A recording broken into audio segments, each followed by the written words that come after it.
जय हिंद दोस्तों, मेरा नाम विपुल बैंसला है और आज मैं ये जो वीडियो बना रहा हूँ ये कोई वोट मांगने के लिए या अपना प्रचार करने के लिए नहीं बना रहा हूँ, क्योंकि मैं कोई नेता नहीं हूँ।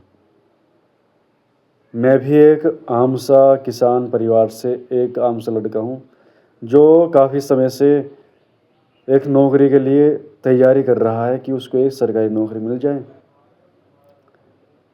जिससे वो देश की सेवा भी कर सके और अपने परिवार की स्थिति थोड़ी बेहतर कर सके।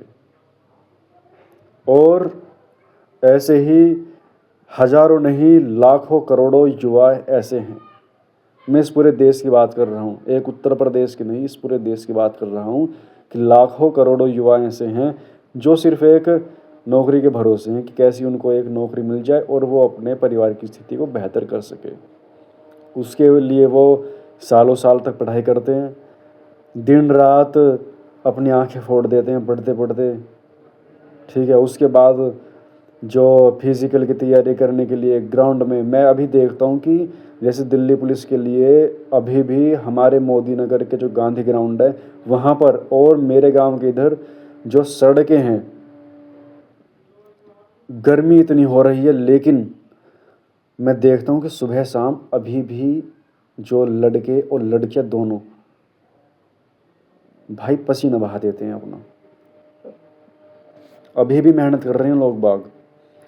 और आज की जो ये मेरी वीडियो बहुत ही ज़रूरी होने वाली है, बहुत इम्पोर्टेंट वीडियो है अपने सभी युवाओं के लिए और आप इसको स्किप नहीं कर सकते। देखो, अगर आप एक सीरियस एस्पिरेंट है किसी भी भर्ती के लिए और आप यूथ हैं, आप इसको स्किप नहीं कर सकते बिल्कुल भी वीडियो को,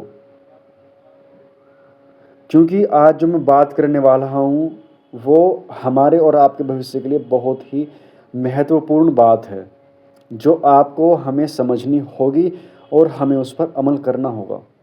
अभी जैसे आपने देखा कि एसएससी जीडी का जो एग्ज़ाम है वो एग्ज़ाम किस तरीके से हो रहा है, उसमें धांधलीबाजी भी खुलकर सामने आ रही है कि भैया 13 लाख लिए गए हैं, 15 लाख लिए गए, 50-50 लाख का भी जुगाड़ लोगों का।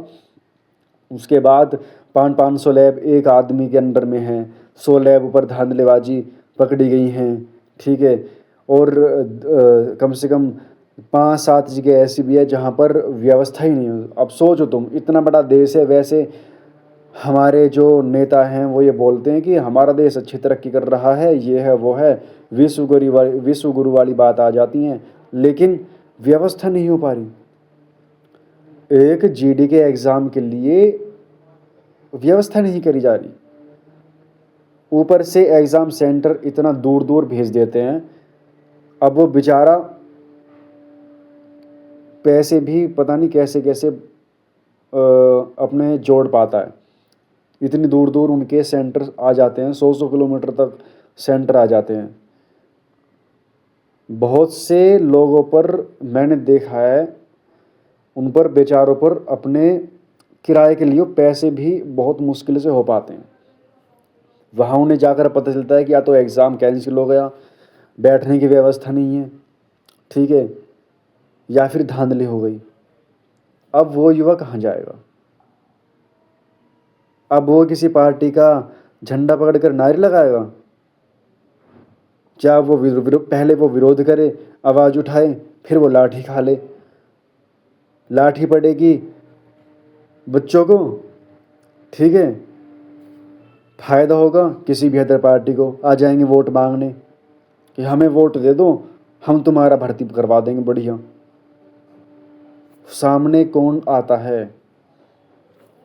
आप देख लो, अगर कोई और मुद्दा होता, हालांकि सभी जो मुद्दे हैं वो बहुत ही सेंसिटिव मुद्दे होते हैं, लेकिन एक जो ये वाला मुद्दा है ना, युवाओं की नौकरी का, पेपर लीक का, इसमें सिर्फ बच्चों के अलावा बच्चों के जो शिक्षा संस्थान है, कोचिंग सेंटर्स है, जहाँ से हम पढ़ाई करते हैं, बड़े बड़े नाम हैं जैसे कि रोज़गार वेतन एग्ज़ामपुर, कैरियर व्हील, बहुत अच्छे अच्छे टीचर्स हैं। उनके अलावा और कोई भी नेता देख लेना आप, विधायक या फिर मंत्री या फिर कोई मुख्यमंत्री कोई भी बात नहीं उठाता है। सिर्फ हमारे शिक्षकों के अलावा हमारी बात कोई नहीं उठाता। और बहुत सारे भाई अभी हमारे यूथ में मतलब वो फिर क्या करते हैं, वो किसी एक पार्टी को पकड़ लेते हैं कि अब हमारा जो भला ये पार्टी करेगी। चुनाव आएंगे, वो आपके पास 2 मिनट को बैठेंगे, बोल देंगे ठीक है, जुमलेबाजी सब पे आती है, लेकिन चुनाव ख़त्म होते ही आपका और हमारा मुद्दा है और हमारा भविष्य वो दफ्तरों की फाइलों में ही बंद होकर रह जाएगा। मैं आपको फिर से लिख के दे रहा हूँ, कुछ नहीं होने वाला, मुझसे लिख के ले लो। बहुत से लोग बोले कि तू कैसी बात कर रहा है, मैं आपसे सही बात कर रहा हूँ, कुछ नहीं होने वाला, क्योंकि कमी हम में ही है, कमी युवाओं में है। वो अपने भविष्य से ज़्यादा एक समय आता है कि वो किसी पार्टी के जो हैं बूथ लेवल पर जाके उनके वो बन जाते हैं सदस्य, ठीक है, उनके प्रचारक बन जाते हैं, बूथ प्रचारक बन जाते हैं। क्यों भाई, क्यों बनना आपको बूथ प्रचारक? गांव गांव में नेता बनते फिरते हैं, नेतागिरी से कुछ हो रहा है? कुछ नहीं होगा, और ना ही इधर उधर भटकने से कुछ होगा। अगर इसका एक समाधान चाहिए, साफ शब्दों में मैं आज ये बात बोल रहा हूँ, अगर समाधान चाहिए, ठीक है, बीमारी अगर पुरानी है तो भैया इलाज नए तरीके से होगा। नया तरीका क्या है? नया तरीका ये है कि नवयुग स्वराज दल के साथ मिलकर आपको साथ देना होगा। अब कोई पीछे से आएंगे, बोलेंगे अपनी अपनी बातें बना रहा है, ठीक है, अपना प्रचार कर रहा है, कोई दिक्कत नहीं, बोल लो। ये वही लोग होंगे बोलने वाले जो बिल्कुल वेले बैठे हैं, जिनको ना तो ये पता कि उनका संघर्ष क्या है। जो लोग एग्ज़ाम सेंटर पर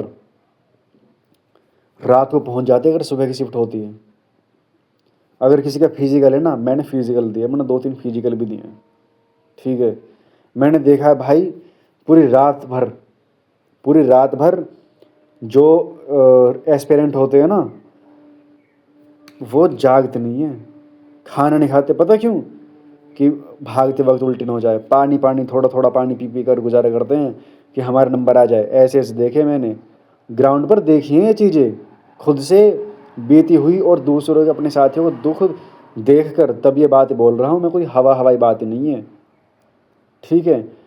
अगर आपको समाधान चाहिए तो नवयुग स्वराज दल के साथ जुड़ना होगा, और मैं विश्वास दिलाता हूँ अगर आप जुड़े समाधान जरूर होगा।